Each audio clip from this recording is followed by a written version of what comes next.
All right, to close this segment, we would now like to invite Ms. Abbi Buxton, Social Impact Consultant and Advisory Board Member of WiM-Africa, to give her remarks. Abbi, could you please proceed? Thank you. Thank you very much. Good afternoon, distinguished guests, partners and colleagues, all the incredible volunteers and experts who give their time to make WiM-Africa such a success. It's an absolute pleasure to be here. I'm Abbi Buxton. I'm an independent social impact consultant and I specialize in gender-based violence in the mining sector. I'm also incredibly proud to be a member of the WiM-Africa Advisory Board. The journey that WiM-Africa has been on the last year alone has been amazing. And this action plan is testament to the knowledge, the ambition, the passion of the people who continue to make this possible. Gender-based violence is a pervasive reality across the world, in our societies, our communities, our workplaces, our streets, and our homes. But the mining sector has a number of unique characteristics within its culture, its ways of operating, its impacts on local communities, remote locations, male-dominated workforces, and where the abuse of power is too often a daily reality, which pose a particular threat to women and girls, but also men and boys, and heighten the risk of gender-based violence. Gender-based violence is driven by two things: structural and systemic inequalities, inequality on the basis of sex, gender, ethnicity, ability, rank, religion, and harmful gender norms, those that tolerate, endorse, and perpetuate the abuse of power, often of men over women.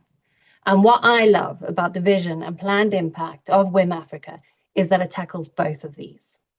We know that more empowered, better educated women with skills and economic opportunities are less likely to experience gender-based violence. We know the power of digital and media influence in shaping gender norms and beliefs and tackling the harms that can perpetuate gender-based violence. We are increasingly aware of the links between climate change and gender-based violence. Women who have experienced climate disasters are twice as likely to experience intimate partner violence. We know that we need more data and research that is community-led, survivor-centered, ethical, and rigorous, to advocate for and to build better policies and more informed action on GBV. I'm working with the International Institute for Environment and Development, looking at the data we need to tackle GBV in the mining sector. And I very much look forward to partnering and collaborating with WiM-Africa on this. We know that laws and policies that are consistently enforced are major drivers of corporate action and accountability for gender equality. And we really need better laws on GBV. And we know that when women work together, when we collaborate, when we are in community, we are unstoppable.